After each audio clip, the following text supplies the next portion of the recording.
This video was made possible by subscribers like you.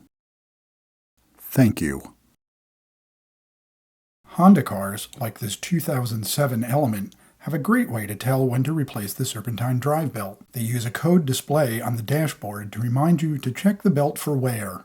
Let's see, it's code 2, mentioned in the owner's manual. But they also have a set of hidden secret markings to let you know when the tensioner for the belt needs replacing too. Let's go find them now. We'll start by lifting the hood and looking on the passenger side of the engine compartment.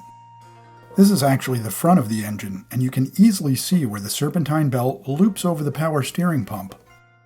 If the code to check your belt has been displayed on the dash, this is where you would look for a frayed or damaged belt. The part that keeps the belt tight and running smoothly in place is the tensioner, which can also wear out over time. The tensioner is a little further down and a little further back in the engine compartment. And here are the hidden marks. Do you see them? It's that small triangle and the rectangular bar stamped into the tensioner housing. They are a little hard to see, so I'll use some paint markers to highlight them. Red for the pointer and yellow for the indicator bar.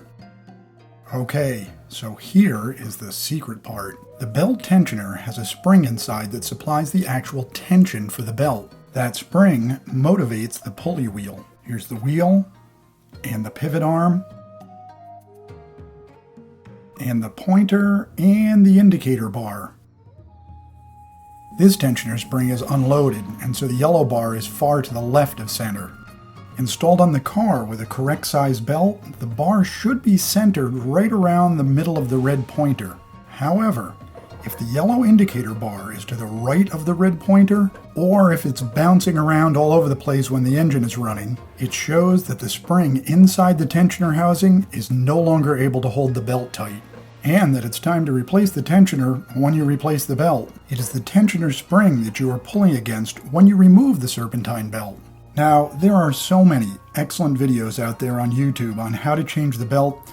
I'm not going to add to the noise by making another one. I will say, changing the belt is much easier if you remove the passenger side wheel and pull away the plastic skirting underneath. The belt itself is one of those service items that you can do by yourself in your own driveway on your own schedule. That can save you time and money and increase your satisfaction with your Honda.